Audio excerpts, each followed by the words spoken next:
Adventure Ho Illumineers, and welcome back to another edition of the DuckTale Dads podcast. I'm one of your hosts, Mac, joined by Ryan and joined by Nathaniel. This is our second time in person, but we aren't the only ones here. The bulk of this episode is our featured guest, the legendary JDZQuest himself. Welcome, airhorns. Airhorns all around. Thank you so much for the lovely introduction. I do appreciate it, man. Thanks for allowing me to be here. It's an incredible honor to be a part of the DuckTale Dads. I feel like I'm a DuckTale Dad now because I am a dad and I also like DuckTale. So whenever my shirt's in the mail, I'll be glad to receive that. No, but seriously, it's a great vibe, man. Thanks for allowing me to be here, and let's get into it, man. Let's do it. I mean, how are you guys feeling, Mr. DuckTales and Dads? We are butterflies all around because I think we're all excited and nervous both to have you on and to have this great conversation ahead of us. We always start with our first segment on each of our podcasts, as we call it What's New in Your World. Very simply, just an update if you want to share it on what may be recent news for you in both the Lorcana and the personal front. We'll have Nathaniel kick us off, though. So, Nathaniel, what's new in your world? Oh, on the spot. So from a personal perspective, we celebrate Easter this weekend. That was a ton of fun. Saw tons of family. And did all sorts of Easter egg hunt things, which is so fun when you see your little kid find that stuff. Pun intended. And so that was good. First dad joke out of the way. And then from a Lorcana perspective, really excited for set champ season. We just had some results kind of come in from this weekend, so definitely seeing some of the decks we expected to see. But yeah, I won't be able to participate this upcoming weekend because kind of blending the personal and the Lorcana perspective. My wife is going on vacation, so I'm solo parenting for the week, which means I will not be abandoning my children for a set champs for 7 hours. Take them with you. That's a secret. Bring them with, right? I'll just be kind of doing some testing and probably bending your guys' ears as we prepare for hopefully the following weekend. So it'll be the third weekend already of set champs where I finally get to dive in and hopefully play in at least one. Right on. Okay. Mac, what's new in your world? So I just got back from vacation. I was not here last episode. We went skiing in Big Sky, Montana. So I was there for 4 days, skied 3 of them, had a blast. First time that my oldest son was able to join us there. Both of my 2 kids did ski and both enjoyed it. So my wife and that was the huge win of the week, is that they enjoyed skiing. So now we can continue to go and try it not only here at home, but then when we go back to Big Sky. Lorcana related, I was following a lot of the first weekend set champs. A lot of friends of ours attended a lot of the local scene here. And one of them, Shout Bunker Gaming, they actually had a stream. So I was able to catch that stream a little bit, watched previous guests of the podcast, Hannah and Christian, whom you've probably met before, but I'm not going to get into that right now. But yeah, they were playing. Kind of a little tip for you guys. It seems to be a mid-range and control meta here locally. I don't know how it is for you guys over in where you're living, JDZ. So, but yeah, that's kind of what's new in my world. But I'm excited to get to the set champs grind for sure. How about you, Ryan? What's new in your world? Personal life, we recently got through a bout of illnesses that we talked about on the podcast, and now it seems like we're entering a second wave of it, and I'm nervous as all get out. I don't want to catch this one. It seems to be a GI bug going around my house. I'm going to try to keep it as far away from me as possible. We were able to get down to my in-laws for a Easter celebration. That was a blast, and we found the joy of an Easter egg hunt. So now every single night after daycare, we are having Easter egg hunts inside our house because they're so much fun. So it's, here are the eggs, nothing inside them. Go hide them, and I'm going to come find them. Easy way to pass some time, great way to pass some time, and it's giggles all around. So it's a blast there. Lorcana front, just been getting ready for set champs. I'm hoping to get to one this upcoming weekend. Was not able to go last weekend, but it should be a good time. Looking forward to it. Loving the fact that as a busy dad, I get to fit in some extra games through some online play.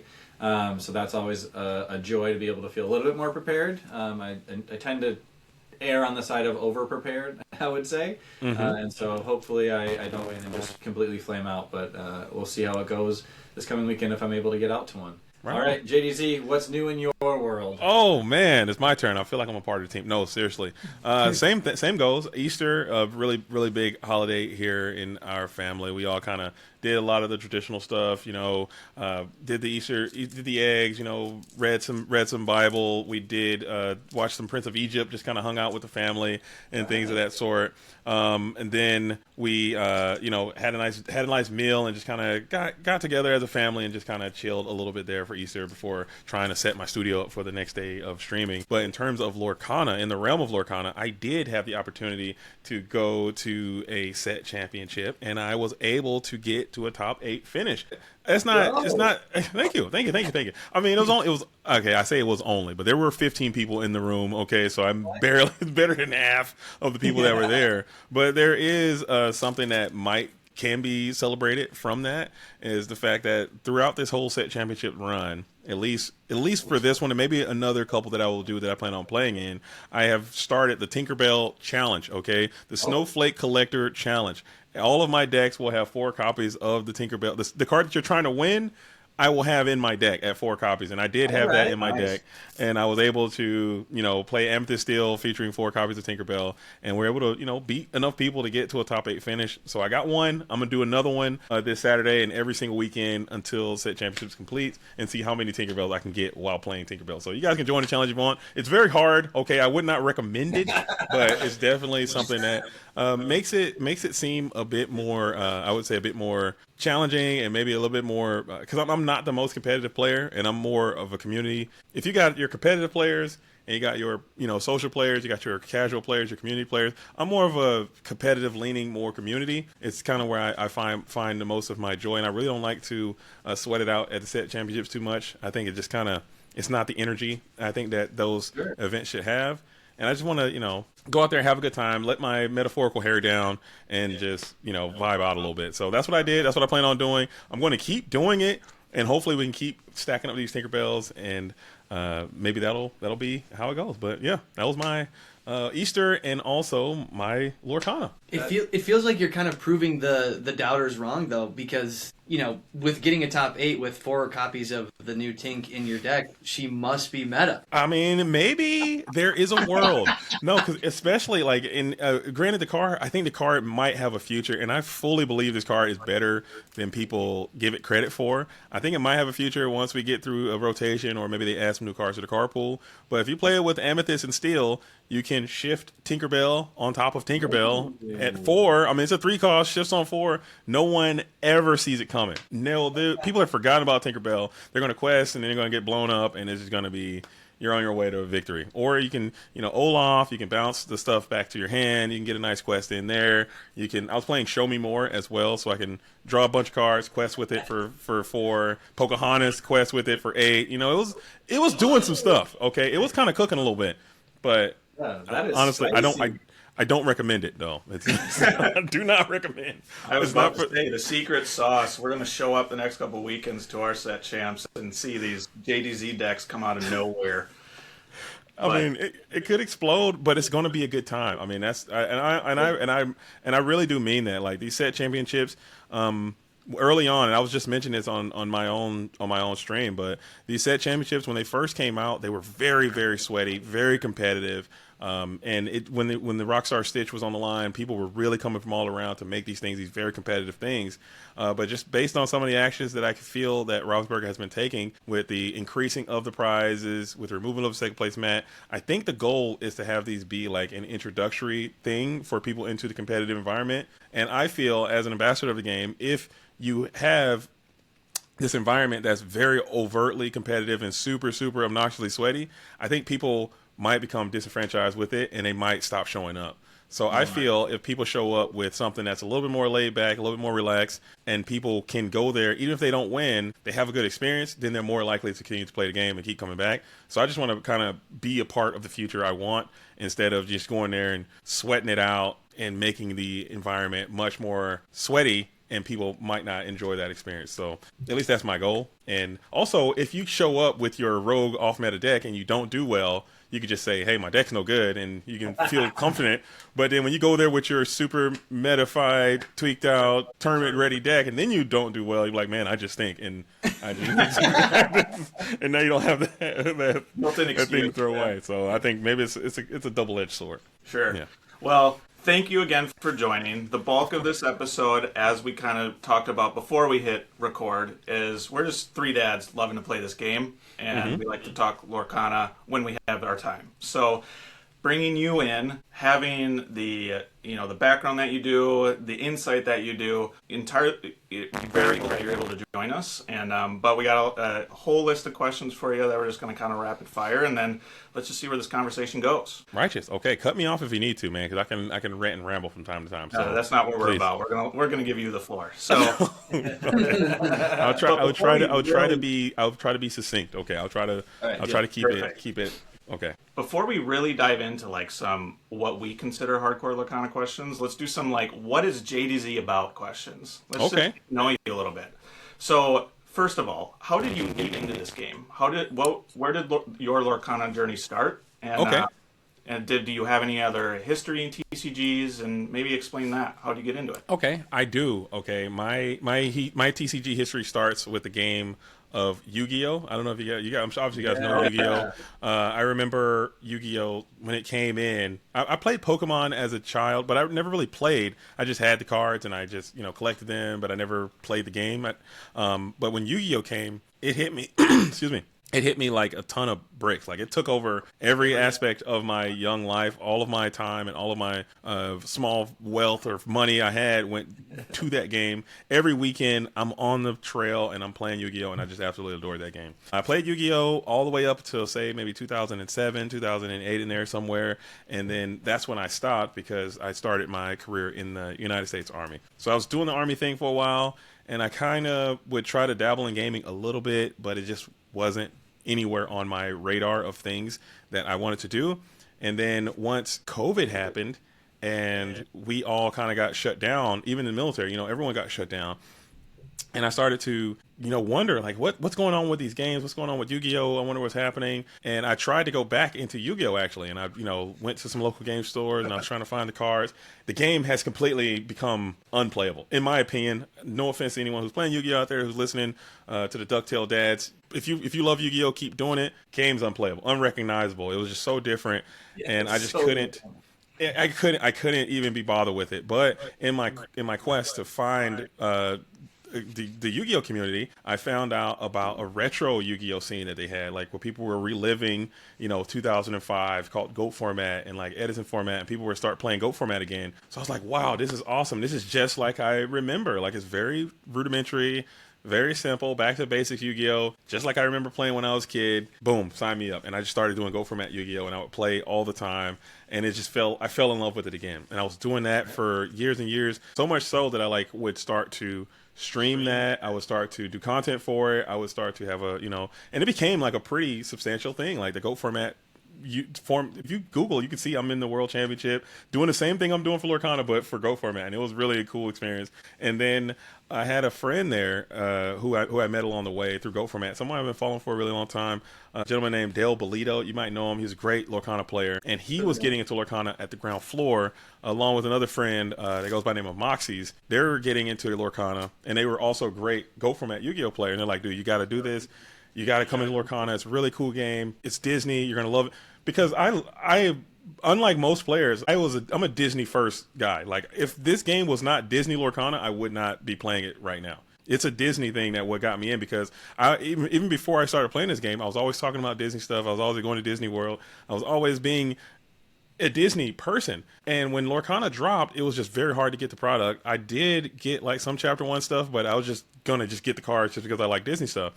And I had no intention on playing until they were like, no, dude, this game is great. You need to play, you need to play, you need to play. Sure enough, I go to, I end up start going to locals and going to set championships and stuff. And this was back in set 3, Ursula's return. I didn't do the Stitch. But I started playing. The first set championship I went to was Ursula's Return, and I just loved it, man. It just bit me like a bug, and it just took over. So the same love I had for Yu-Gi-Oh, I kind of stopped doing that now because I passed that over to some other people. They're all handling the Yu-Gi-Oh stuff now, the Go Format stuff, and now I'm just all in on Lorcana, and that's just my personality. Like, I don't half anything. It's all everything all the time, and it's just like I become obsessed, and I just want to just go nonstop, and that's kind of where I'm at now. So that's it. I mean, it just started with Yu-Gi-Oh. A couple friends introduced me to it, and it just completely took over my entire focus of life now. And now I'm all in on it, and it's all I do. Yeah. So you did kind of talk a little bit about this too, just from like a playing experience too. JDZ, we're curious. Like we always see you casting, right? Mm-hmm. But outside of maybe playing some fun decks at set champs, what has your experience been like on the more like competitive side, or do you play weekly? Like, how often are you playing the game? Usually, before I started streaming every day, I would go to league night every Friday and Sunday. In my local area, I've just been streaming so much that I haven't really had the chance to go as much. But I played in DLC in Vegas. I played DLC in Vegas. Because one, I lost my Let It Go round in DLC in Vegas, and then I played DLC in Seattle. I think I was like 3-3-3 in Seattle, and then I just played DLC in Richmond actually, and I was 5-3. Yeah, because I did not get the opportunity to do the broadcast for DLC in Richmond, so I was like, I'll just sign up and go play, and I did a 5-3 there playing Blue Green Detectives. So no matter what, I'm always gonna be doing something a little my way. I want to do it my way, but it's always gonna be I can't compete. I will get out there and play when it's time to play. If I can't broadcast DLC, which is my passion, it's my love. Doing broadcasting, doing commentary is what I love to do more than anything. It's literally what I feel, and it's as cheesy as this may sound to the DuckTale Dads, and I say this all the time, but it's very rare that you get the opportunity to do something that you feel like that's what you're supposed to be doing. And I feel like when I'm doing commentary, when I feel like I'm doing broadcasting and coverage of the tournaments, it feels like that's where I'm supposed to be, and it feels very natural for me, and I want to continue to do that. But if they're not going to allow me to do that for whatever reason, like if they say, hey, we're going to try some other people, I won't be offended. I'll just grab a ticket and I'll go play. And I'll just get in the Swiss rounds, and I'll grind it out and just get it in, and hopefully I can try to win or just have a good time. Like I said, winning to me is secondary behind having a good time and having fun, or just meeting people and talking to people and sharing stories and trading. And that's just kind of what I like to do the most, honestly. Yeah. I'm very curious now that you mentioned, obviously we see you casting, and you're an effusive personality. You make everybody feel welcome, even from miles away on stream. So clearly your passion is coming through from when I watch the broadcast, at least. So keep that up. Thank you. I have more questions on that later. But my first question now is, what do you like at the table with your opponent across from you in the competitive setting at the DLC? Are you like, head down, I'm staring at my cards, I'm watching what you do on your playmat, or are you trying to like strike up conversation and just have honestly, and this Ryan, this is going to sound like you're not going to believe me, but it depends kind of situation. Like if I'm at a DLC, I am mute. Stone cold. What? Absolutely. I will not speak. I say nothing. When the game is over, I am very cordial. It's time to talk. Or if my opponent, sometimes, especially in the earlier rounds, if my opponent is like being nervous or they're feeling very uncomfortable, then I'll dial it back and, hey, well, let's just, because again, if they're not having a good time, I'm not having a good time. It's just about competition. Somebody's going to lose, and that's already going to be a pretty icky feeling for someone. But if it's going to be them losing, I don't want them to lose. And also, hey, I lost because I was just very nervous, or I was like tilted or whatever because of whatever reason, So I try to gauge that kind of thing. But if I sit down and my opponent, hey man, they roll out their Rapunzel mat that they got their top 16 with, and they already, they got their deck box, and you can just kind of tell with their mannerism, they're just ready to go. We're getting nothing. I'm locked in, because it's time to, like, and honestly, to that point, that's probably why I don't want to get too competitive, because I'm a super overtly next level competitive guy. Like, I want to win. I want to compete. I want to train. I want to get better. And that's why I shouldn't go pursue that, because I feel that's just a lonely road, and it ends in sadness more often than not, because when you're really hyper competitive, it more often than not is going to end in a sad, hey, you didn't achieve your goals, you feel like a failure, those kind of things. I hate feeling that way too. So, but when I'm there, I'm trying to compete, I'm trying to win, and then once the game is over, then we can kind of talk. But nope, I say quiet, mute. That's really interesting. That's really interesting. Because I feel like when I've only been to one DLC Milwaukee. But when I sit down across from the table, even at that DLC and any set champs, I end up making it too because I don't actually get to go to league nights with two young kids and all the responsibilities at home. But I feel like I'm always trying to learn at least one new piece of information from the person across me. What do you do? Where are you from? What's like you get into Lorcana, those type of things. One time I got to talk about anime the whole time with the person I was playing with. That was a great time. Like, oh man, when else am I going to have this conversation with somebody? And it's actually socially acceptable, you know?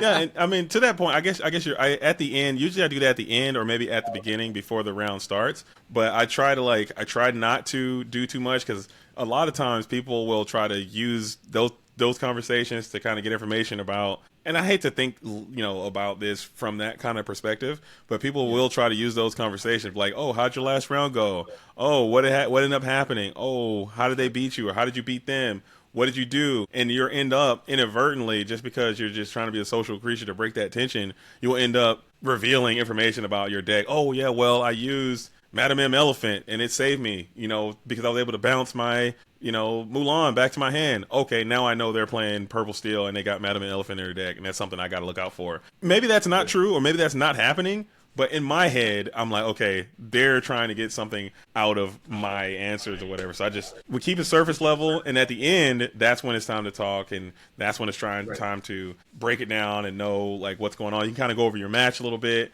if they have time left, depending on how the rounds go. But maybe that's just me. Maybe that's a me problem. Maybe all of you out there, the DuckTale Dads, don't do that. Maybe continue to do what Ryan's doing, but that's just. I'm just taking a mental note that if JDZ is going to clock me as a cheater if I ever sit down across from him. So no, come on, no. And honestly, I wouldn't classify that as cheating. That is just it happens. It's just natural conversation, and people grasp onto that. But I guarantee you, all the top players are doing stuff like that. So if you know that you're a chatty Cathy, maybe you put yourself in a position where you are staying more quiet and trying to keep your information, because it could be putting yourself at a disadvantage sometimes unwittingly. Yeah, I'm glad you mentioned that, because I'd recently heard on another podcast they were talking about like doing certain things, like they were watching how their opponent was responding to certain things. So I think they were, like on a dogs list, and what the cards that they were like, I wouldn't even begin to think about this. I would just be like, okay, hey, if I play Mowgli, I gotta see their hand. That's awesome already. They're gonna pick like one of their actions, but like they were very intentional about like that. Whatever that choice was would tell me what type of player I'm playing against. Like I wouldn't even think to like make into the person that much. So I think it's a good call out, right? To just be kind of aware that like any information is like that you're giving away freely can be valuable, and the top players are doing it both from a conversational perspective, but even in like these very small like micro behaviors of the game, they're also reading into as well. So maybe you just kind of take the plan of like, if I don't have a plan, then no one knows what we're doing. Oh, for sure. Yeah, that is a very fair point too, because even if you didn't really touch on like the psychology of it, like they have this thing is called the pin trick or whatever, I don't agree with any of this kind of stuff. I think it's all like stuff that people probably shouldn't be doing. It gets to that area where it turns to kind of sleazy behavior, and I don't condone that at all. But there's a situation where, like, say for instance, you have 3 characters on your side of the board, and I have a character that I kind of want you to not challenge, right? And you can easily challenge it if you wanted to. But what they'll do, they'll see you about to challenge or think about challenging, and they'll quickly pick up the pen like they're about to take the score, and subconsciously in your mind, like, oh, maybe I should quest and not challenge, because they've kind of confirmed what you probably should be doing, because, oh, obviously he's going to quest, so let me go ahead and get ready to write the score. And then, because now your subconscious like, okay, this guy picked up the pen, maybe I should quest instead of challenge or get rid of this character. And you're kind of doing what they want you to do in that situation. That's just very small things, very small, like little indicators that you kind of have to watch out for. And it's really hard to think about it, but I agree. Just kind of don't even try to think about it and just kind of do your thing and just be cognizant and mindful of what you're saying in those situations. And then you should be fine.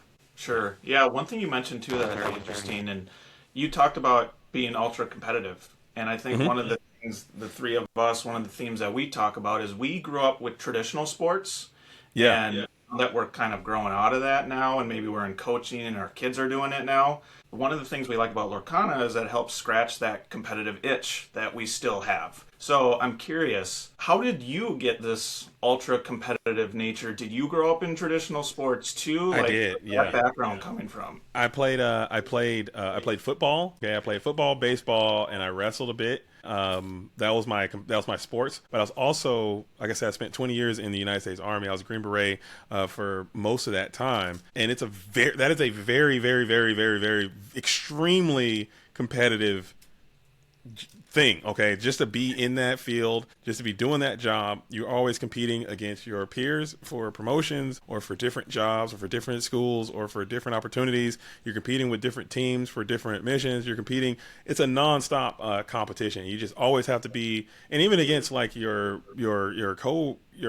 teammates or your colleagues, whatever, you want to be the fastest, you want to be the strongest, you want to be the best, it's just a very, I don't know, maybe machismo kind of thing. So I again, to that, I know where it goes for me, and I hate feeling that way. So I don't want to go there, and I don't want to, because falling short and not achieving whatever it is that you have set out to achieve, it just makes you feel miserable, and you got to try even harder. You got to double down, and now you're making sacrifices to things that you really don't want to sacrifice. You're putting in time that you really don't want to put in to do things to achieve whatever that goal might be. So yeah, I'm trying to not be that way, but it's just the way my brain is wired. And if I were to like not do the commentary thing and like, okay, I'm gonna push myself to the limit, I want to get a golden Mickey. Now I'm spending every waking hour training and testing and doing this stuff and playing the same decks over and over again hundreds of times, and I'm getting nauseous even thinking about doing that. What it would take. Because I can't do it. I can't do it. I don't want to do it, so I'm not going to do it. So, a question on that. So, with having to be like very physically fit and kind of, competing with your peers when you were serving, I'm curious, is there any specific feat from like an athletic perspective that you're particularly proud of? Like, I hit this number. Oh gosh. Oh man, it's tough. I used to when I was really fit. Okay, I'm a kind of out of shape now. I'm out of shape. I'm in my out of shape dad era. But I remember doing like the 1,000-pound club challenge. I remember doing that. That comes to mind. That's when you have to do the 3 physical lifts or the 3 major lifts: bench press, squat, and deadlift.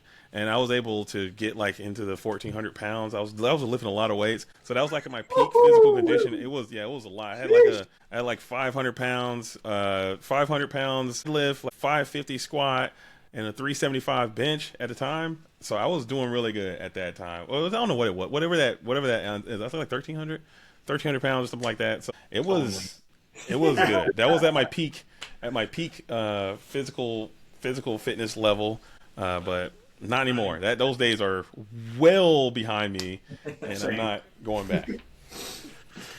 Yeah. Wow. Well, before we got into this giant aside about the competitive nature of sports and trading card games, we briefly mentioned you were in casting. Obviously, everyone knows that you're in casting. How did you get into like casting for Lorcana? You said you knew a couple of people that at ground level, and so you pursued the casting route right away, or did you make some phone calls and just said, like, man, you need another voice or personality? I'm ready to go. If you have it's very funny how that all worked out. Like I said, for the Go Format thing, I had years and years of broadcasting experience because I would do that, and it wasn't like there was no team. It was just me by myself doing it for hours at a time, 9, 10, 12 hours, whatever. I'd be doing the Go Format tournaments, and I've would get a lot of time in, a lot of reps. And when I came in, I already had that background. That's where people knew me from there. And I would come into Lorcana, and I'm like, hey, this is what I want to do here. I'm learning the game. I've learned the game. I know the game. I think I got a great voice for this, and I want to give it a shot. So I started shopping around my reels or whatever of my Go Format stuff, and like, hey, is this something that you guys will be interested in? and the LCCC came around, the first one that happened. And I had, by way of Dale again, because Dale knew Pavel, and I got a chance to introduce myself to Pavel, and I showed him, like, hey, here's some stuff of what I can do. Would you be interested? He's like, hey, well, this stuff is Yu-Gi-Oh! We're going to try Lorcana. I don't know. And then I was like, hey, man, if you just give me a shot, I'll see what I can do. If I'm bad, then just don't have me back again. Just don't do it.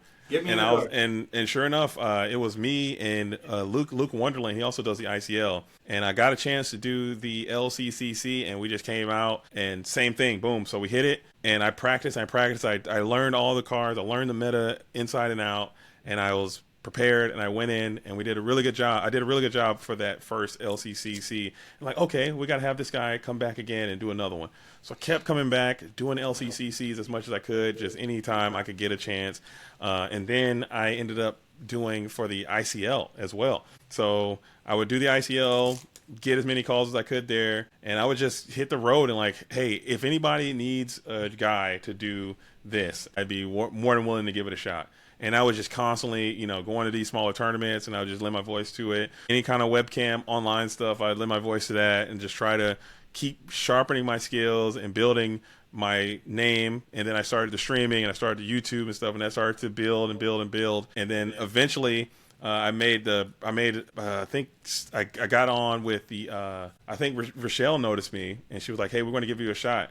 And I always thought it was going to be like this year was going to be my chance to really go for it. And they were like, no, we're going to get you a shot for the World Championship because we feel like you got it going on and you're doing this stuff, you're putting in the work, and we like your attitude. So come on through. And I got in for the World Championship, and that was just like such a whirlwind. I go from watching Baker and Rebecca and Liam on TV essentially, and now I'm working with these Illuminaires as my coach, and Brandon as well. I'm working with them now. So did the World Championship. That was just a smash hit, and I had the opportunity to come back and do Milwaukee as well. And now I feel like I'm in a pretty good spot to continue to get the DLCs. But like I said, there are a lot of people who are trying to do it, and I don't want to block anybody's chance to continue to do that. But I've had my chance. And then the Lorecast thing just so happened to be a coincidence. Like, I believe we were having like a lunch somewhere with some of the people from Robertsburg. I think Rochelle was there, and Liam was there, and a couple other Luminaires were there.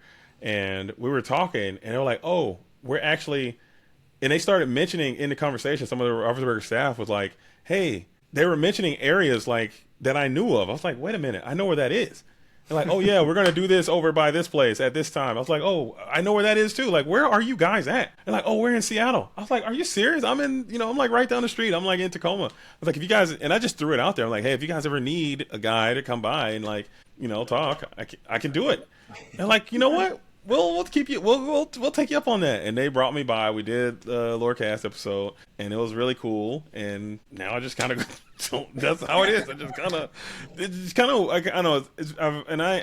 understand I've been incredibly lucky, and a lot of people may not be able to follow the path that I did to get to what I've gotten. But it's just luck and opportunity. You just have to try to maximize it, I guess, and just do whatever it is you feel, if that's something that you're passionate about. But I did get incredibly lucky, and I'm super fortunate for these opportunities, and I don't take them lightly. And I try to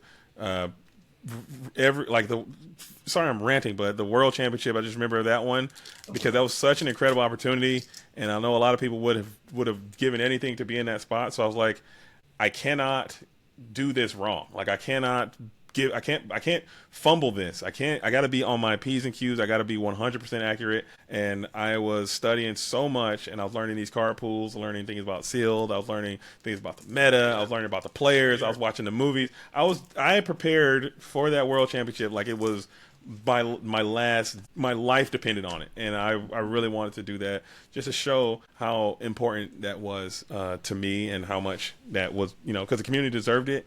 And I wanted to ensure that, no one would ever ask, why is that guy there? Why is he there? What is he? Who is he? That's my biggest fear. I want to be undeniable. And I want people to know, hey, that's why he's here, because he works hard and he is going to do his very best, and he's never going to, take it for granted. And that's kind of my goal. That's how I approach everything.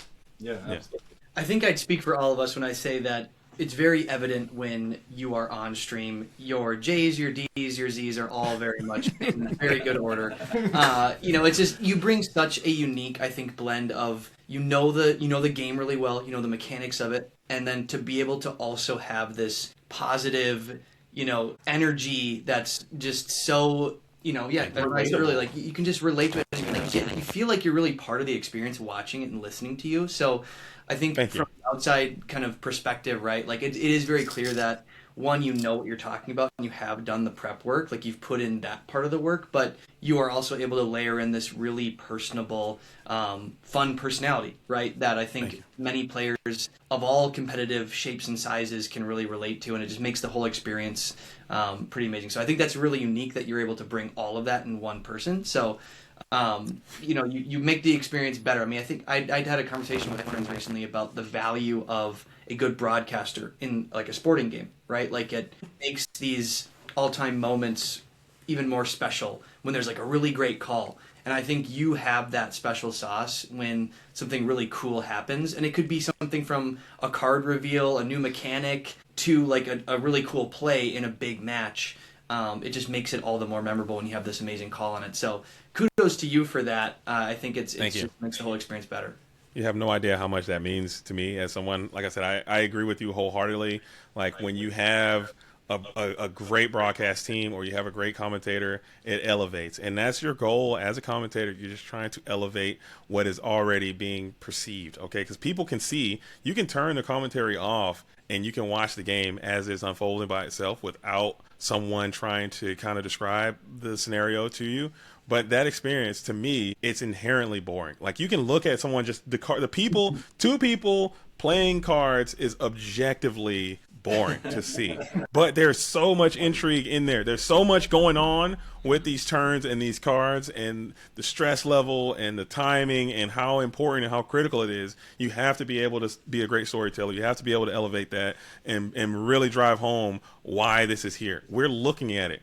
If it's greatness that you're looking at, it needs to be observed, and it needs to be sometimes you have to deliver that in a way to someone who is, if this is their first time tuning in, they can understand it. But if this is someone who is, let's face it, a better player than me, they have to be able to at least understand where I'm coming from, and I have to at least be able to relate to them on a competitive enough level to say, hey, that makes sense. That's my biggest goal. And sometimes, you're not going to always hit it out of the park with that because there are some very great players in our community.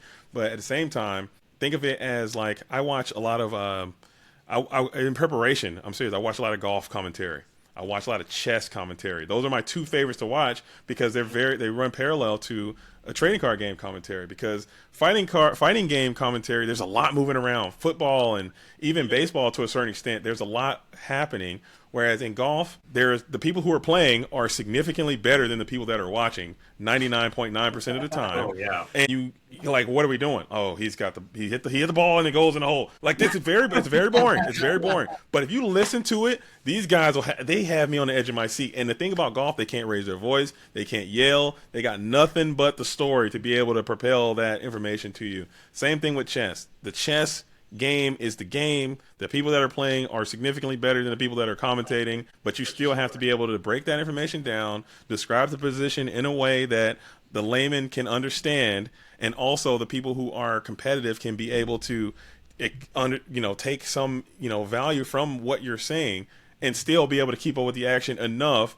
to be, what is Magnus Carlsen thinking? I don't know. He's a grand master of this. How am I supposed to, hey, why did he do that? I don't know why he did that. You know what I'm saying? But you can't say, I don't know why they did that. You have to give your reasoning, and it has to be solid enough to make sense. And it has to, it's a fine dance you have to walk, but it's one, I love it, man. Just what you're saying, that back and forth, that audience interaction, the community interaction is what I live for, and I absolutely love it. Yeah, for what it's worth, I think most people find out what Magnus was doing 8 turns later when he wins. But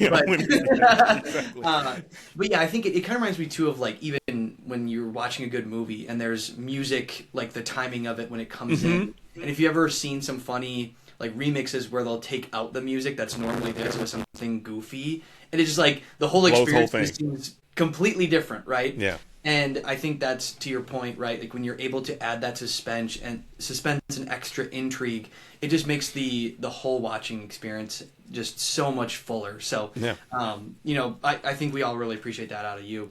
The other thing I think we were really curious on is like, when you think about this game, right? Like you talked about how Disney was kind of one of the driving forces to reeling you in. We often like to think about, let's focus on having fun and enjoying what's here and now. But like, as you look to the future with this game, what are some things that you might maybe hope to see? And maybe if you know some stuff that you can't reveal, that's totally fine too. But it maybe like a new mechanic, right, that we haven't seen. Because for us, we do have some trading card experience, but like this is largely the first one where we've really been even remotely competitive in. Mm-hmm. So I think for us, like we're even learning like boost was like a really new thing for us set, right? So are there other things that you kind of have enjoyed maybe from seeing past games, maybe better or for worse, like in the Yu-Gi-Oh world too, right? That like would be really cool to introduce to this game. And it could be gameplay, or it could even be just like promo packs at League, stuff like that. Yeah. There's a lot. Like I got a whole laundry list of stuff that I could go through, and this game, honestly, to that point, I don't really have anything I can reveal now. I don't really know anything. Honestly, they keep me in the dark.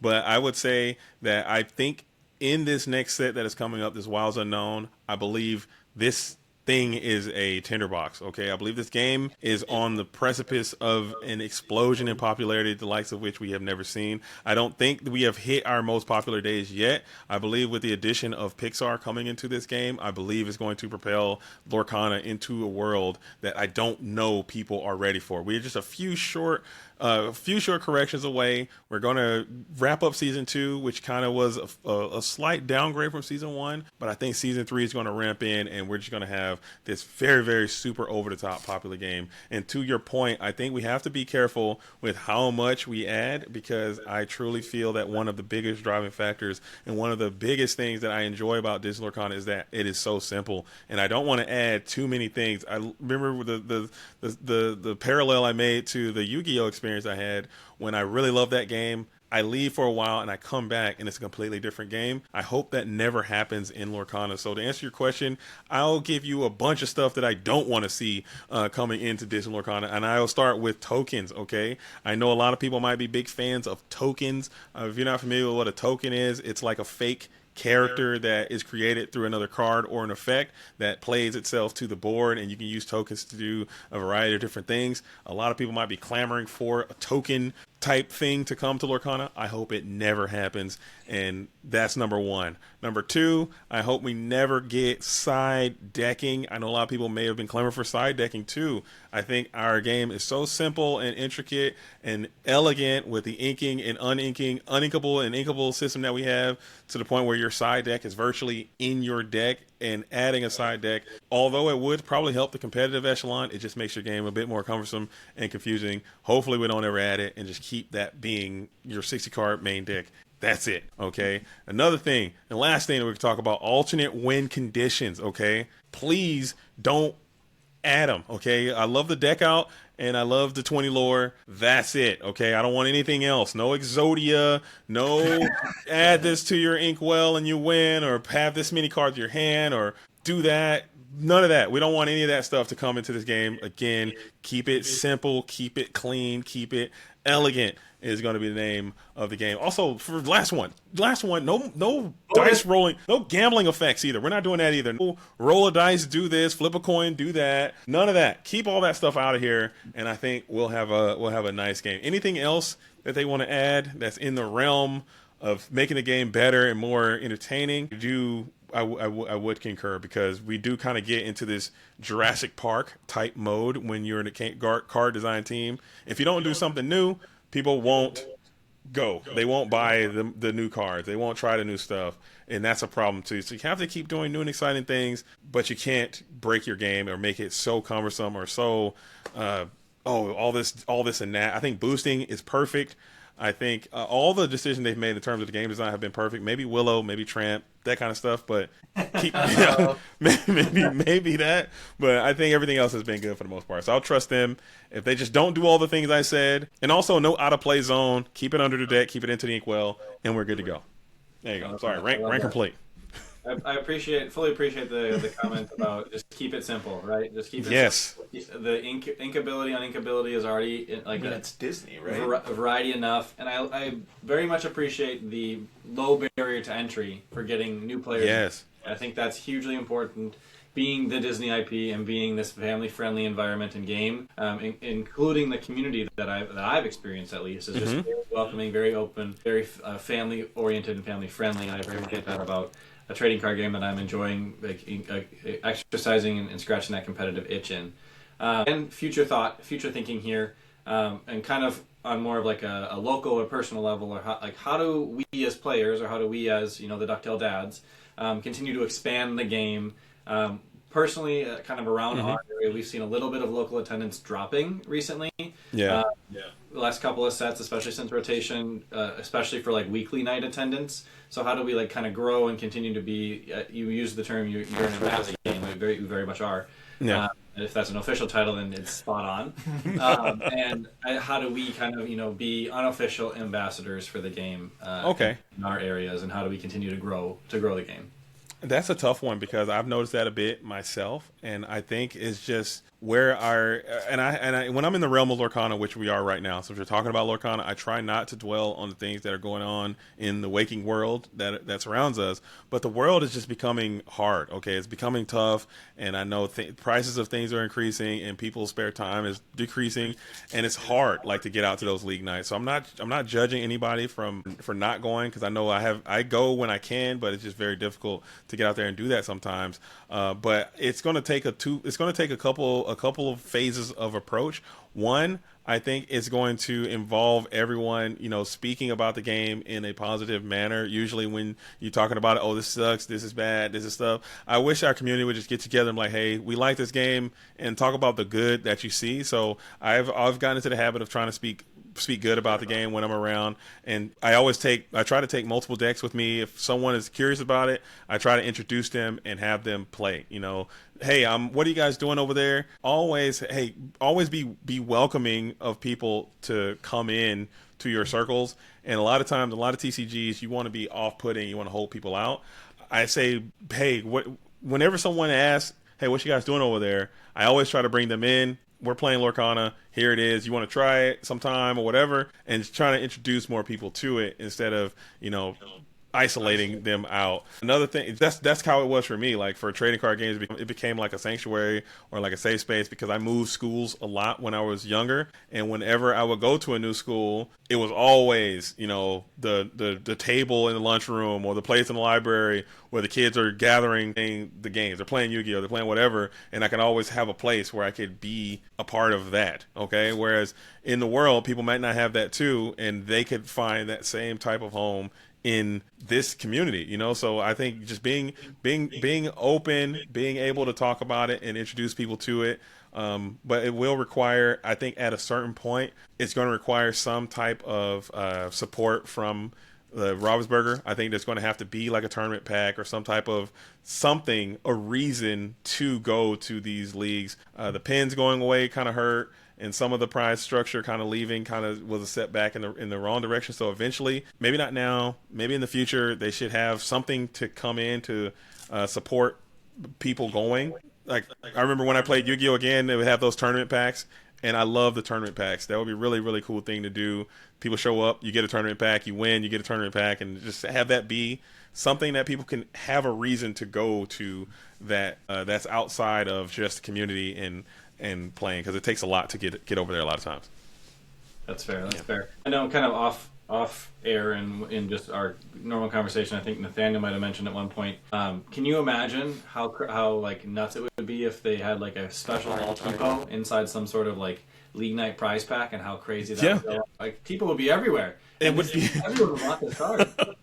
That's my favorite card. I love Tipo. I'm kidding. I cannot stand Tipo. Ban Tipo. But yeah, that's essentially what a tournament pack is. Something that is exclusive, and the only way you can get it is by going there. And like the promos, these like the hobby promos, these are kind of cool, but I don't think these are cool enough because they look so close to what to what the actual one are. You need like alternate art or different printing or some type of a card that is playable or something to inspire people to say, hey, I want to go there. And I think the idea of pulling a tournament exclusive pack is so alluring to me. Like, I don't know. I just remember that was some of my biggest highlights of my whole life, is pulling an ultra rare from a tournament pack. It's like one of the greatest feelings you will ever have in trading card games. And I would love to have that experience be back in this game, because that would be something so unique and cool. And if they started doing tournament packs today, I'd be at every league night every single day collecting as many tournament packs as possible. Doesn't matter what I got going on. I'm going. Cut the stream off, get in traffic, it doesn't matter. I'm going. I love it. You guys pull that full art villain Tipo. Oh yeah, that's right. Or something cool. Like it could be whatever. I think it'd be so nice, man. It'd be such a breath of fresh air. But I like going, but also on the inverse of that, I have heard reports of people, hey, we're still getting like 25, 30 people a league. I went to a tournament, or I was down in LA. I went to a tournament at the Gamers Den, or not Gamers Den, excuse me, oh my goodness, the Anime Impulse over there at the there's a tournament down there in LA, and I went to just one of their locals because I just happened to be there. That thing was packed. It was like 40 people in there on just a random Thursday. Like, it was packed in there. I was like, wait a minute, why don't I have this? Like, it was insane. They had like a whole they had to do best of one. There was so many people in there to end in a normal amount of time. So it was like stuff like that can happen, and it just depends on people's different areas, man. And some are starting to dry up though, which does sting a little bit. Yeah, that's something we've noticed too. And hopefully there's one thing we've talked about, especially with Pixar coming up, and you mentioned that as well. Like, I think that is something that will rejuvenate a lot of people into the game, or at least that's my hope, right? Mm-hmm. From a positive glass half full perspective. But not every game's perfect, and I don't mean to put you on the spot, but since we have you here and all the wealth of knowledge that you do have, from a different lens, is there something in the game that you particularly don't like that you would like to see improved upon? Oh wow, okay. One example is with rotation. I think there's been a lot of criticism with rotation. And I think we personally think that rotation overall long term is good for a game. But maybe there was some kinks that weren't maybe tested, really worked out, fleshed out for this rotation that I think has caused a lot of frustration, particularly in the sense that since rotation, we've seemed to see a lot of the same meta decks since then. And the variety is starting to expand a little bit, which is great now that Winterspell is out. But that's just one example. Is there anything else that you see that you want to see improved upon with the game? Because, like I said, not every game is perfect. For sure. And this game is not perfect. I think it is the best trading card game that I have played. And I tried a few other games, and I just really enjoy the time that I do spend playing Lorcana. I do feel that I agree with you. I think rotation may have happened a bit too soon. I think Fabled, it just did not. For some reason, the Fabled. I don't think this is a bit sacrilege here. I don't think Fabled should have happened at all. I think Fabled was a complete throw, in my opinion. I think they probably should have split those cards up, put them into Reign of Jafar, or put them into the Winterspell or Whispers in the Well, and just never did Fabled. And I think it's kind of seemed like it was a hand I don't know. It didn't seem like it was executed correctly. And if you're going to rotate, let's just rotate. Let's just start over and get rid of all those reprints and just play the game as it may be, or maybe delay that rotation a little bit and then maybe get 10 sets in and then you rotate it or something like that, and then just start over fresh with just that next set, and we'll just have a rudimentary game again. But I don't know. But one thing I really do think I would like to see not change, or maybe from a game design philosophy standpoint, I think singing as a mechanic is really cool, but I think singing is a really, really strong thing, and it has to be kind of curtailed and balanced a bit. I don't know how to do this, but I feel maybe singing a song that can remove a character from the board, I think maybe we just stop doing that. Like maybe like along came Zeus, he heard us thunderbolt, strength of raging fire, let it go, into the unknown, you're welcome, mother knows best. Any song that you can sing that removes your opponent's character from the board, never do it again. We're cutting all those. I like the idea of singing, but it should come with like a supplementary thing, or maybe you boost a character's strength or something, or you reduce another character, like Delamoon's Lullaby, I think is a cool song. Trials and Tribulations, or I don't know, Swordplay. That's not a song, but like cards that can give Challenger, or give Resist, or give Bodyguard, or something like Nothing to Lose, nothing I won't give, or something like that. That should be the cut and caliber of songs that we see. Like songs like Be Prepared or Under the Sea just should not exist, in my opinion, because it's too powerful and it's free, So I do love singing as a mechanic, and I think it really is quintessential Disney Lorcana at this point, and it should exist, but it should not exist in a world where you can remove stuff from the board, because it just becomes one-sided and like tempo annihilating. Strength of Raging Fire, just get it all out. I think that will be my fix. Honestly, I think now that you mention that, when I think about the games I've played that have been the most lopsided, or the most kind of what you'd describe as like a non-game, the game's over before it really felt like it even started. Yeah. And some people would describe that as, one person had like the nuts, right? Like Right.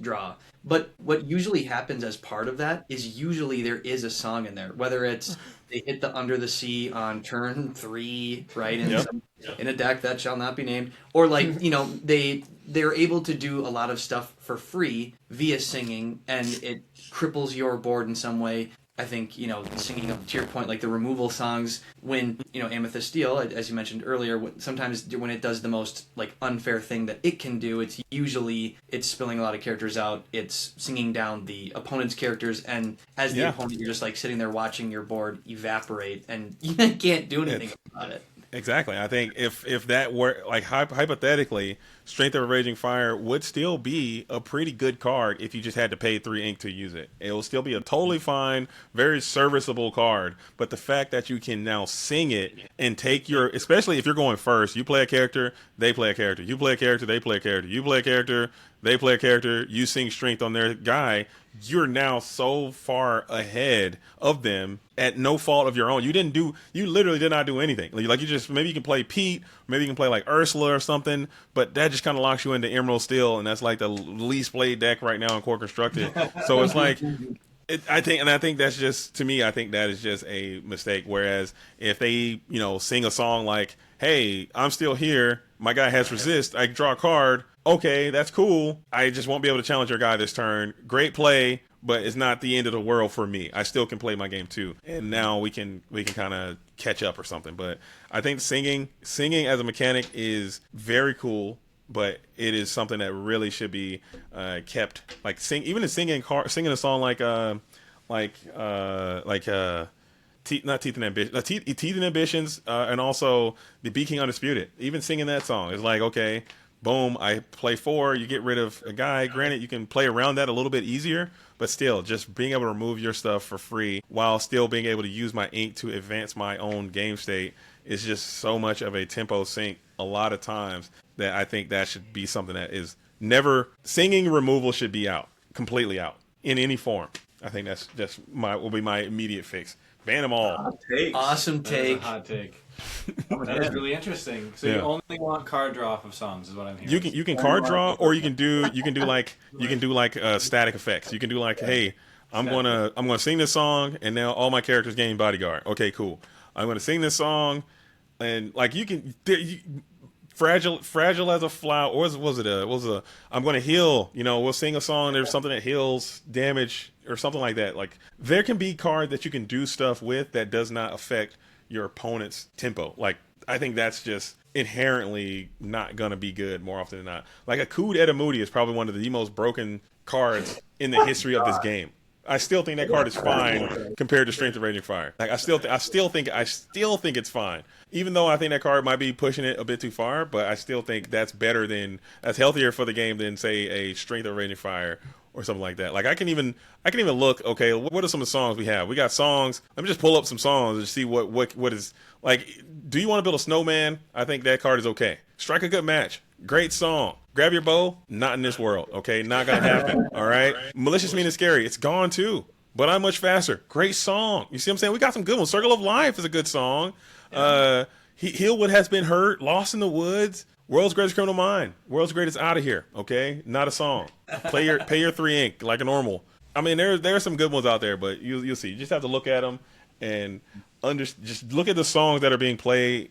Probably any song that is being played competitively, I would probably remove from the core constructed game in a band. That's interesting that too, because it does seem like, so Ryan and I are both big fans of Amethyst, and the great example that we've kind of seen Ravensburger take from like a diversion away from a song has been something like the Woodchuck Guidebook as a replacement for Friends on the Other Side, right? Like, both are 3-cost inkable cards that are purple, but one of them you have to pay 3 ink. You could do it over multiple turns, but you have to pay 3 ink to get the 2 cards versus the old world, right? You could sing to draw the 2 cards, and that was pretty busted.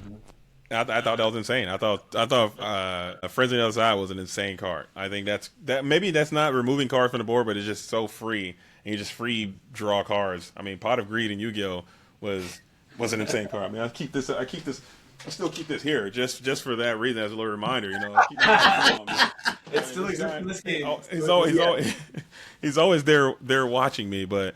That card's insane in that game. Draw 2 is always going to be a really good thing to do, especially when you can do it for free.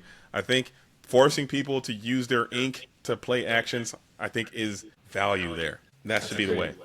Great, interesting topic to bring to the Ravensburger team and see where it has in the future of the game here. So, let's see.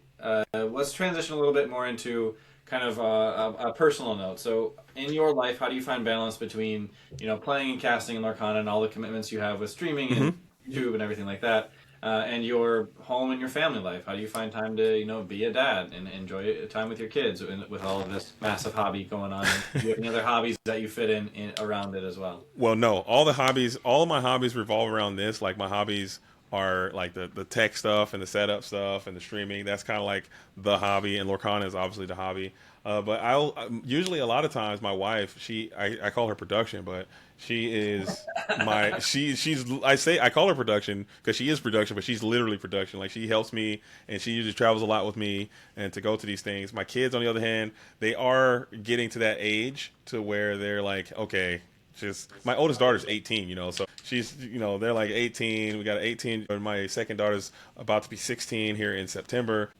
She will be 16. And my youngest daughter, she's going to be 13 here soon. So we spend time, like, we'll watch movies and stuff together. We hang out, we play games and do those kind of things. But more often it's like, okay, I'm going to do my thing. I need you to go do your thing. And, kind of the two, we hang when we can. We go out when we can. We go, do the escape rooms or go out to dinner, or we'll hang out as a family from time to time. But more often than not, I'm going to be kind of, cooking over here. They're going to be cooking over there. And once I'm done streaming, we'll go watch a movie together, watch some shows together. But, a lot of times they don't want to play. Like, I can't convince them to come and play this game. Like, I've tried. I've convinced so many other people to play, and my wife will play. She plays.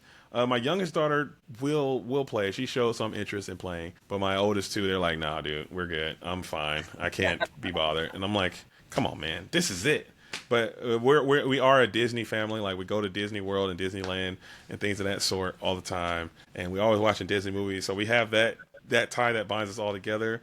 And the realm of Lorcana just has not reached them yet. Okay, they will. They will come in. Sooner than later, but yeah, it's a family affair. Like, my wife and I, she's right over there right now, like, getting probably gonna get done with this and have our little production meeting and figure out what the next step is and what's gonna happen and do all that. But yeah, it's a family affair. Maybe I'll bring them into the production team too and teach them how to do all the setup. We'll all just start traveling together when the company takes off. Yeah. You've been going to a lot of fun places, so I'm sure they won't mind. Hitching a ride and traveling around the world.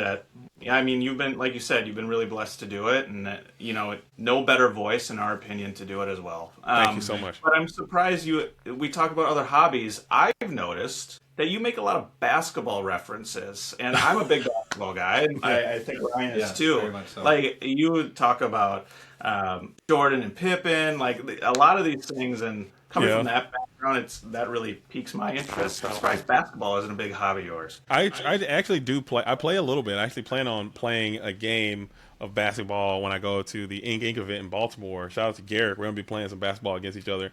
I can play, but I am old and I get hurt a lot. And like I said, I'm a very competitive person, and I don't rate limit myself. So I'll go out there and I'll push it to the limit, probably too hard, and I ended up like sore or tearing something or tweaking something, and it's just like bad. But I do play. I do like the game. Basketball, is cool. You play? Do you guys play basketball too?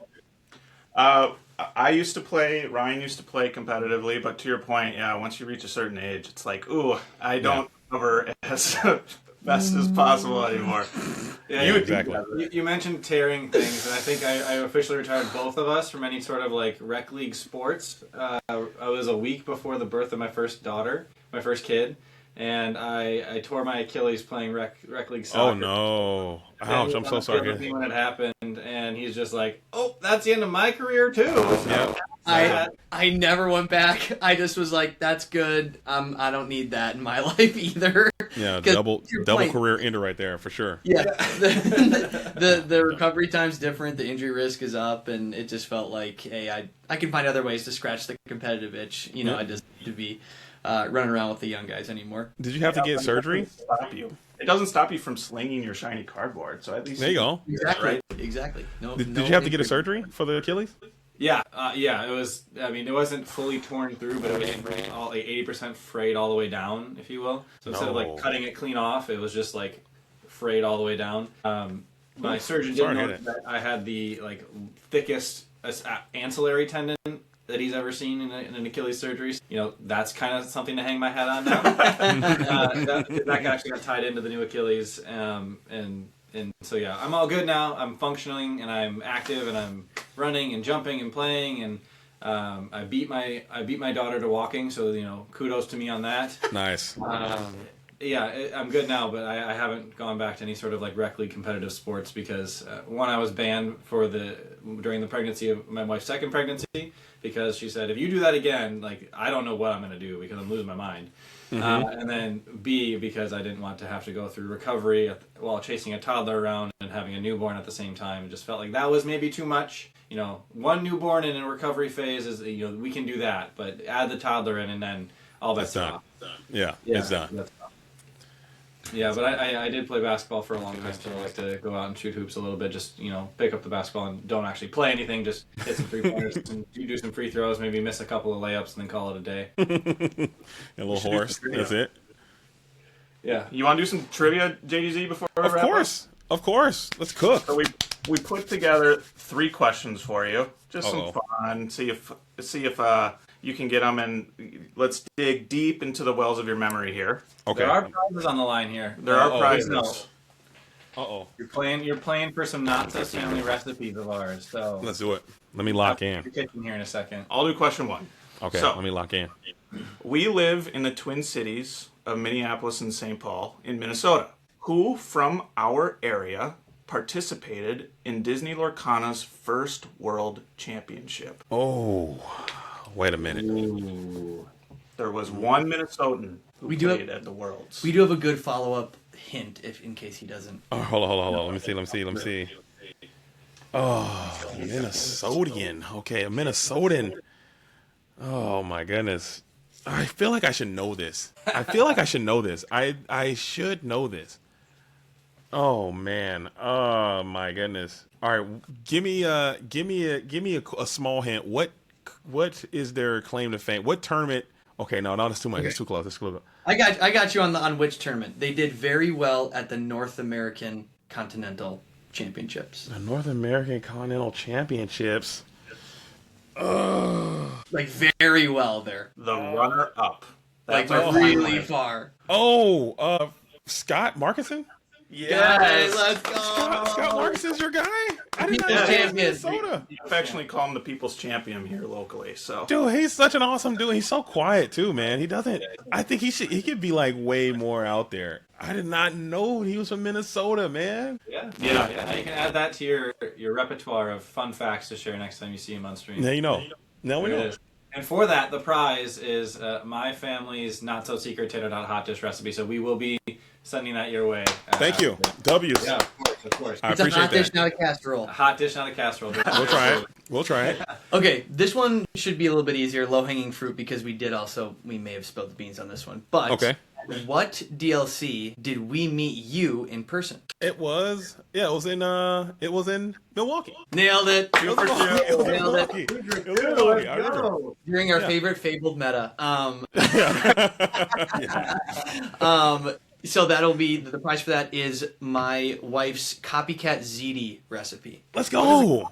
We're eating good in the neighborhood, dude. Yeah, so it's based on this is going to show how maybe not cultured we were when we were younger, but we often liked going to Olive Garden, and they have like a pretty good ziti there. What's wrong with Olive Garden? Hold up. Wait. We're not about to sit here. That's my birthday spot for the last 50 years. Listen. It's good. I took and I just mentioned this the other day. I took my wife's, our very first date, we went to the Olive Garden, okay? Olive Garden has a very special place in my heart. We've been married for 18 years, okay? Olive Garden, whenever I see one, I feel the love. Don't ever disrespect the OG like that, man. Come on. I won't disparage it. Well, obviously we like it because her recipe is built on kind of recreating that, but at home, and we found out you can make it's probably 10-to-1 ratio in terms of like the ziti per dollar. Oh, nice. You can get a lot more ziti this way. Okay. So yeah, it's really good. I'm not to toot my own horn here, but she crushes it. So right on. Let's go. All right. Question 3. See if you can go 3 for 3 here. Let's get it. What is the most difficult food item to eat in a single bite? Ooh. A little bit of an subjective response here, but we'll throw it out there. It's tough. This is actually a tougher question than you might realize. Yeah, let's get into it. As someone who eats a lot of things in one bite, that's my go-to. I don't have a lot of time. I think chewing is I think it's not optimal.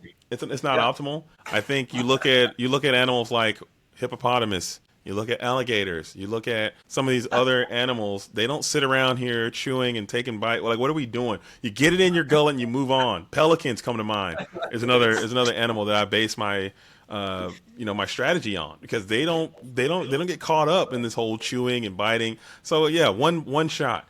So when you try to one-shot something, usually it's got to be something that is malleable, something soft, something that can kind of smush and compact a little bit, but also have a high density of nutrients. So when I think of things that you would not want, it has to be something that is usually something hard or something rigid or something very cold, okay? Maybe like ice cream might be actually quite tough. Popsicles, a big like popsicles might be good. Big ice cream, or maybe something that also doesn't taste good. Okay, so I'm thinking maybe like vegetables, something like a hard vegetable. I'm gonna say carrot. I don't want to be one shot in any carrots. Okay, or maybe even like maybe something like, I don't know, like a tomato or something. I don't know. Maybe something. That's where I would take it. I think carrot or tomato or some large vegetable. An eggplant, maybe? Eggplant. Whoa, gosh. No eggplant. No carrots. No veg. Okay. Sure. So if you made like a carrot tomato uncrustable, you'd say that might be top of the list. That might make it in, because that means it would have to be cooked. Now, if it's all steamed and cooked and put into a pastry or of some sort, like a hot pocket, if you will, room temperature, yeah, that's going right in there, no issue, right down the tube, easy. But if it's like a raw carrot, you're just not gonna be able to do it. It's just gonna be chewing all day, and it's just not. You want something to be. It's got to be quick. It's got to be quick. Boom, bam, out of there. Fair enough. So on the flip side of that, what would be the easiest? Okay, easy. Like anything like a candy bar, like a Snicker or a Twix, something that tastes good and it's easy to just crunch in there. Like a Uncrustable kind of works very well, obviously, because it's a very it's a packaged delivery system that can just give you the nutrients that you need. Okay, really quick, and it's small, but it's also packed. It's calorie dense is what you're also wanting there too, because you don't want to be sitting there having this whole meal. You're not trying to eat. We're trying to get it into your neck, and you're trying to move on. Like we're trying to. If you could just inject the calories and not even eat, that's probably even better. If you can, I will advocate for using your gut when you're able to use your gut. Because TPN. It doesn't go well for them. Okay. I'm surprised that Uncrustable is easy to eat. It's easy. I've tried to one shot on Uncrustable, and let me tell you, that was maybe the driest experience. Second only to trying to do like a saltine challenge. Yeah, like, there's nothing left, no saliva left in my mouth. I can't even swallow this. I feel like I'm gonna choke. You gotta really, you can't come at it with like dry mouth. You gotta come at it. Maybe you gotta sip a little bit. Maybe get like some water or something to go along with it. Chase it down, okay? But you don't want to just be especially if you've been talking a lot or you've been dry mouthing it. Maybe don't go for it. Because that peanut butter will kind of jam you up a little bit. Get some water, kind of chase it down. Real talk, you gotta like dislocate your jaw when you're ripping those down, because when I tried that Uncrustable challenge, I got maybe half of it in there. There was no way that whole thing was fitting in. You gotta send it. Yeah, and and people are surprised, like, and they think, oh, okay, he's just doing that. He's just doing it for a bit. But when people are shocked to see, like, when I'm doing broadcasting or if I'm out and I'm doing like a tournament, that's how I eat for real. Like, that is just how I eat everything. Anytime you give me something, oh, here's this. Oh, the whole thing is gone in one bite. It's nothing. Nothing is surviving. It's not. If we're not sitting down at a table eating a meal, if it's like on a forage kind of thing, or if you're like, hey, we're on the floor and we just need to get this thing. Hey, here's a little, and we're moving on. I'm not about to sit here and be eating and taking my time. No, I got no time for that. Eat it and move on. I love that. Well, we'll accept that, I think. Yeah, I think we accept that as a successful answer, yes. So the third recipe that you have earned is my chicken chili recipe. So too. Let's go. Very much in the Midwest, we're known for our hearty crockpot meals. So all right, I won't leak any of these recipes, or I might start a cookbook and put them out there. Please Love do. Love that. Okay. Well, before we wrap up the show, we want to give you an opportunity to just plug anything you want to go for it and put a bow on the show. Right on. Well, I'm going to plug the community. All of you out here who are watching it at the DuckTale Dads, thank you guys for allowing me to be here and be a part of this experience. I do love to broadcast tournaments, so if there's a tournament that you want to be covered, make sure you hit me up, and maybe I can make it happen for you. Tournaments I have coming up on the horizon, we have the Enchanted Citrus Clash that's going to be taking place at the end of May. So it's going to be the end of May, May 30th and 31st is the Enchanted Citrus Clash. Sign-ups for that are open. Enter the Battlefield. It's going to be before that, the weekend before that. There's going to be a tournament there in Canada, in Oakville. It's going to be lit. Sign-ups for that are open. Both of those are going to be Infinity. I'll be at both of those events. I'll also be at Inc. Open the weekend before that. So it's going to be 3 weekends in a row in May. Boom, boom, boom. All Lorcana all the time. It's going to be really cool. And then the Disney Lorcana Challenge in Indianapolis. I'll be hopefully going there. If they bring me in as a broadcaster, I'd love to do that. But if not, I'll be there playing in that event as well. So come on through and see. Are you guys going? Any of you guys going to Indianapolis? Unfortunately, I'm not able to make it. No, it's like right down the road from you guys. That's an easy drive. No, yeah, I'm sorry. We're all on like family vacations or something busy that weekend. But yeah, it is the summer. What it is. Season 3, we'll be back. Okay, right on. Also, I'll be at D23. I'm going down to D23, and then I'm gonna go to the national event as well. So both of those, I'm just gonna do a whole family vacation down in California. We're gonna stay there for like 2 weeks and just do D23 into Disneyland, and that's gonna be how we end out the competitive year. So I'm looking forward to it. This is a very exciting time. Like I said, the game of Lorcana, Disney Lorcana is just in such a great spot right now. And I do believe there are so many people who would be interested in playing this game if they just knew about it or they knew what it was all about. So come on through. If that's you, get out here and play, and let's make a friend today at some point. If you know someone, get them in, get them hooked and get them in this too. Our friend got us in it. It's a great hobby. It's a fun time. For sure. Second JDZ's plug there. Yeah, absolutely. So we talk a lot about on our podcast, like these banner moments for us. And this is truly a banner moment for us. Thank you so much for joining us on this episode. Truly appreciate it. You mentioned that one of your main goals is to just bring passion to commentating. And we truly do feel that through the screen. We're very much fans of what you do for the community. You're such a positive influence for the community. So thank you so much for not only joining us here, but for what you do for the whole Lorcana scene. It's truly appreciated, and I hope that's at least brought to you, and you do receive some flowers on it because you do such a good job with it. Thank you guys so much, man. That means a lot. Yeah, absolutely. So with that, you can catch us on Apple Podcasts, Spotify, post us on YouTube, both the audio version and the video version, to see all of our lovely faces on screen. But with that, thank you so much, JDZ. It's truly been a pleasure. Find us on Instagram. We'll message back and forth as well. On Instagram, we post there from time to time. But with that, gentlemen, let's get the duck out of here. That's so good. I love that.